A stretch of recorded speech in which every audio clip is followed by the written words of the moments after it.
É brasiliense, jornalista e escritor. Abraçou o jornalismo investigativo e político. Aperfeiçoou-se em jornalismo investigativo pela Berkeley Journalism. É premiado com destaque com várias distinções, inclusive o cobiçado e importante Prêmio ESSO por 2 vezes.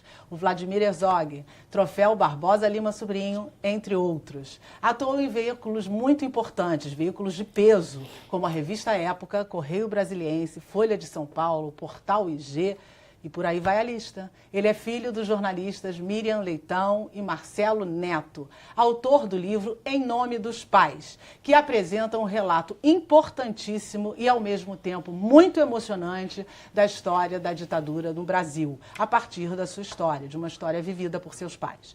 Com muita satisfação, posso dizer com honra, eu recebo no programa de hoje o Matheus Leitão. Matheus, obrigado pela presença. Obrigado, estou muito feliz de estar aqui. Muito obrigado pelo convite. Também muito feliz. Eu já aproveito para fazer um agradecimento aqui à Luciana Vilas Boas. Mando um beijo carinhoso para ela, porque foi ela que intermediou esse nosso feliz encontro, que eu esperava bastante. Muito bom você estar aqui, obrigada por ter vindo. A gente vai falar muito sobre o seu livro, que eu acho que, como eu já disse para você, é um livro necessário. É um livro muito importante. Fico muito feliz com suas palavras. É mesmo. Mas antes disso, a gente vai conversar um pouco sobre você. E eu sei que você nasceu em Brasília. E quais são suas lembranças da sua infância em Brasília? Como é que ela era? Você já gostava de ler, de escrever, que são as coisas ligadas ao jornalismo? Então, eu acabo nascendo lá porque minha mãe consegue um emprego lá. Eu nasci em Brasília, eu gosto de falar, por acidente.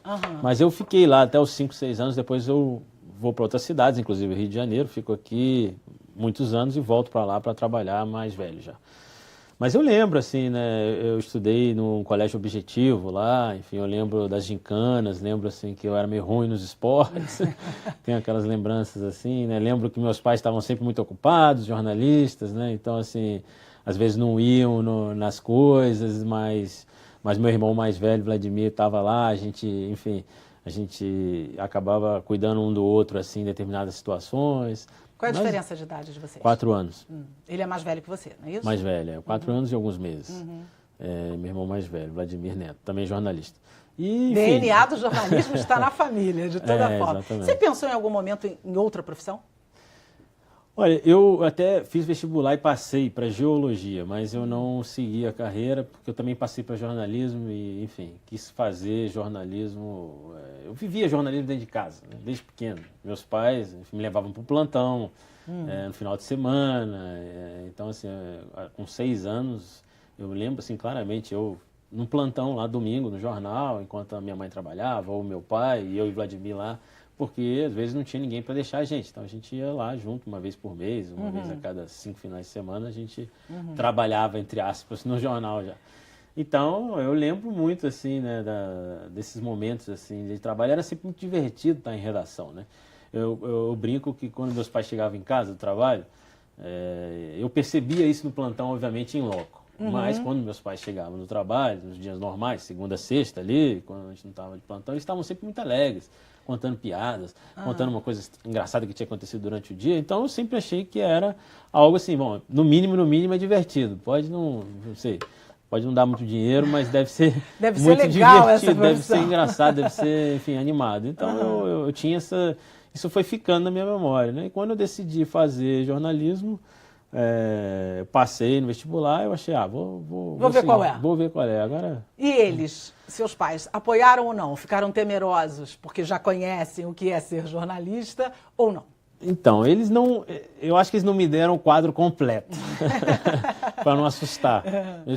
Mas, enfim, quando eu decidi, de fato, eles falaram, olha, essa profissão não é fácil, tem problemas também, tal, não sei o quê. Enfim, tentaram apontar lá, mas eu já estava com a cabeça feita, tinha decidido o que ia fazer e não adiantava mais. Até por essas lembranças todas que eu tenho muito divertidas da infância, início da adolescência ali, deles como jornalistas, né? Então, e você realmente se identificou? Chegou na faculdade, você viu, é isso que eu quero fazer? Aí eu gostei muito, né? Logo fui trabalhar e trabalhei. Você lembra onde você trabalhou? Primeiro lugar que você trabalhou? Correio Brasiliense, lá em Brasília. O jornal é uma escola muito boa, né? É muito bom. É um jornal muito bom. Competente. Trabalhei lá bastante tempo, uns quase 5 anos. Você trabalhou... Fui estagiário, repórter, redator, Fez carreira praticamente dentro do jornal. Depois você ficou na Época, Folha de São Paulo, Portal IG, como a gente já falou. Cada um deles tem uma marca, tem um perfil, tem um estilo, né? Como é que foi para você a experiência de lidar com perfis, vamos dizer assim, tão diferentes? Então, eu sempre gostei muito de jornal, né? Mas aos poucos eu fui me apaixonando também pela internet, né? Hoje eu tenho um blog no G1, portal de notícias da Rede Globo. E eu gosto muito, assim. Minha experiência no IG, por exemplo, foi muito intensa e rica, né? A gente estava num momento ali da política com várias investigações rolando, eu sempre fiquei nessa área de investigação e tal. E um dos momentos marcantes foi, a gente publicou antes o vídeo do ex-governador Arruda, lá do Distrito Federal, ele recebendo um pacote de dinheiro. E a gente publicou e a internet facilitou com que a gente colocasse antes. Então, esse vídeo no ar. E esse vídeo te rendeu, essa reportagem te rendeu um prêmio ESSO, não foi essa? Eu fui finalista, nessa eu não ganhei. Eu fui finalista e perdi. Mas eu ganhei o prêmio com outros trabalhos feitos no Correio, na Folha. O Araguaia, né? A Guerra do Araguaia, a Guerrilha do Araguaia. Uma série sobre a Guerrilha do Araguaia com alguns colegas que a gente fez, o Mano Silva. E esse caminho do jornalismo investigativo, como é que isso aconteceu para você? Você descobriu, quero isso, de que jeito e por que isso? Nasce naturalmente, né, no Correio Brasiliense. No início da minha carreira, eu já comecei a fazer reportagens investigando coisas locais no início, depois coisas nacionais. Mas no início ali muita coisa local e investigações assim. Uma primeira matéria que eu fiz foi as regalias dos assassinos do índio Galdino. Galdino dos Santos, ele foi queimado, aquele índio que foi queimado e os filhos tinham regalias no presídio. Foi uma das primeiras reportagens que eu fiz que era investigativa. Eu consegui descobrir, através de vários fatores lá, tinha uma carta de um diretor que estava diretor do presídio, que estava indignado, ele assumiu, e os privilégios já existiam, ele estava muito indignado, ele escreveu uma carta. E eu consegui essa carta. Então, enfim, isso foi um dos meus primeiros trabalhos. Mas aí eu passo pela revista Época, que você falou, eu acho que ali eu consolido mais essa área de investigação, fico lá muitos anos fazendo isso. Muitos anos fazendo isso, trabalho com alguns colegas que já atuavam na área também, nessa área de investigação, como o Andrei Meirelles, né? Enfim, outros jornalistas, e começo a fazer investigações até mais profundas, nível nacional e tal, e vou ficando. É um campo minado, não é? É difícil, é um trabalho difícil, não é fácil, não é fácil. Né? Por onde você começa? O teu insight de que é preciso ir atrás disso? Às vezes a gente tem um feeling, né? Sim. Se vê uma história e fala, tem alguma coisa aqui, vai. Nem sempre o feeling nosso está correto, mas muitas vezes está. Outras coisas, as fontes, muitas vezes te chamam para conversas e contam determinadas histórias. Às vezes eles já trazem algumas provas, às vezes não trazem nada, mas você tem que fazer todo o trabalho de investigação. Quando eles já trazem, às vezes, o material, você já tem um material ali para trabalhar, enfim. Ou aprofundar um pouco mais a investigação, trazer mais provas ainda daquilo que a fonte está te trazendo em off ali, fora. Né? Tem muita fonte mandrake? Tem fonte mandrake, tem fonte que passa a história está totalmente errada e você descobre na investigação. Por isso que é o trabalho de jornalista, tem que checar, verificar, ver se a informação realmente está correta, bate e tal. Mas muitas vezes eles só trazem a história, né? E você tem que partir desse relato e construir, atrás de documentos, em cartórios, ou mesmo novas entrevistas, até você consolidar o material para você publicar. Inclusive, no seu livro, você teve um trabalho de investigação pura e por muito tempo. Ainda é muito difícil esse caminho, ainda é um caminho muito fechado, as pessoas ainda se fecham muito na hora de facilitar a informação? Bastante. Do período militar ainda, por incrível que pareça, 32 anos depois do fim oficial da ditadura, ainda há muitos vetos, é muito difícil você conseguir documentos relacionados ao período ou mesmo informações, entrevistas, né? Mas também, enfim, lá em Brasília, no cotidiano de hoje... E na área política também? Na cobertura política, muitas vezes, enfim, as informações não são entregues com facilidade, vamos dizer assim. Você tem que correr atrás. Hoje em dia, enfim, é diferente a realidade, temos uma lei de acesso à informação, né? Funciona? Funciona. Melhorou. Não funciona como gostaria. São muitas negativas, né? E tal. A gente recebe muitas negativas de informações que, pelo menos na visão do jornalista, aquele documento ele é público e tem que ser entregue, né? Porque há uma lei. A lei ela relata lá quais são as possibilidades do documento. Só que há uma leitura jurídica, muitas vezes, do Estado, de algum órgão do governo, que faz uma leitura dizendo que aquele documento não é público e que eles não vão te entregar. E essas, enfim, resistências ainda existem muito, né? E dificultam o trabalho do jornalista de conseguir informações que, pelo menos como eu disse, na visão do jornalista, muitas vezes aquelas informações são públicas. Claro. E na maioria das vezes os jornalistas têm razão. É um bem público. Exatamente. Precisa ser, né? Exatamente.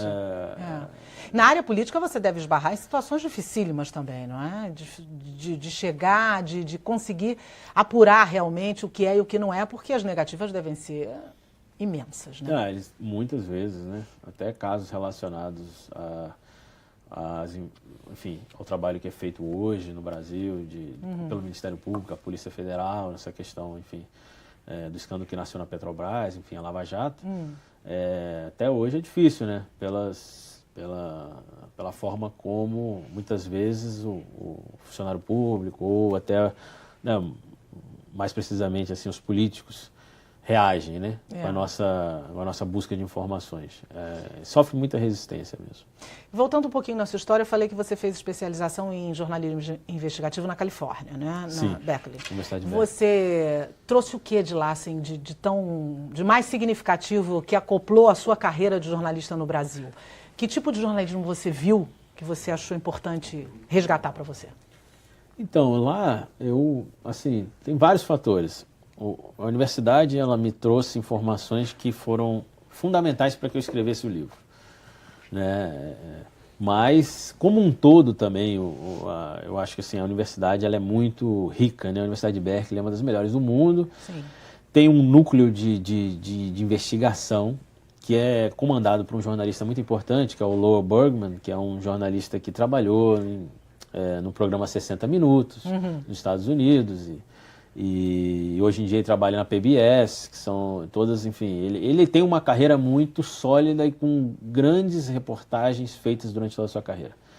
Então ele transmite muitos valores importantes, sabe, assim, relacionados justamente ao tema do jornalismo, a importância do jornalismo investigativo.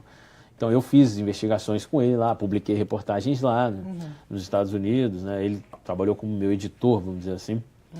Eu trabalhei diretamente no núcleo com ele, e, enfim, foi importantíssimo para mim pela riqueza, pela capacidade de trabalho dos jornalistas que eu acompanhei lá e do próprio núcleo, né? Técnicas que me ajudam na busca de informações, de documentos. Às vezes a gente, vamos dizer assim, um curso como esse, ele te traz novas ferramentas para você atuar aqui no Brasil, enfim. Há quem diga que há uma diferença, pelo menos, talvez conceitual, de que lá o jornalismo é mais intenso, tem mais propriedade, no campo da investigação é realmente levado mais a sério. Essa é a palavra. É isso ou não é? Na sua visão, acho que tem como é que mais você investimento. Eu acredito que tem mais investimento, né? Tem o caso lá de Boston agora, que é esse caso que ganhou notoriedade, enfim, no filme, que eu agora fugiu o nome, mas assim, eu vejo que, por exemplo, vários jornais lá têm os núcleos de investigação, né? Mesmo com a crise que nós estamos vivendo, né? Enfim, há uma crise no Brasil, mas também teve a crise lá nos Estados Unidos, vários jornais fecharam também. Claro. Não é privilégio nosso. Essa crise, né, de financiamento dos jornais, ali, essa coisa, né, da diminuição da publicidade, isso atingiu lá também até antes, né? Quando eu estava lá, não tinha chegado com muita força ainda aqui.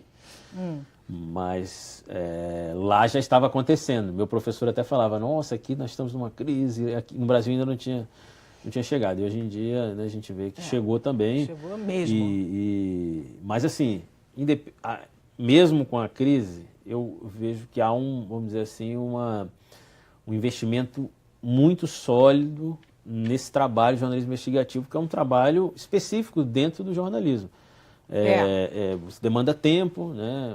Os jornalistas têm que trabalhar, enfim, às vezes meses, ou semanas, numa só reportagem que vai sair, né? E isso demanda investimento, trabalho, enfim, várias coisas. Eu vejo que lá ainda há um investimento maior do que aqui. Gostaria que aqui tivesse mais investimento nesse sentido específico ali, de deixar alguns jornalistas mas, enfim, voltado só para essa área de investigação.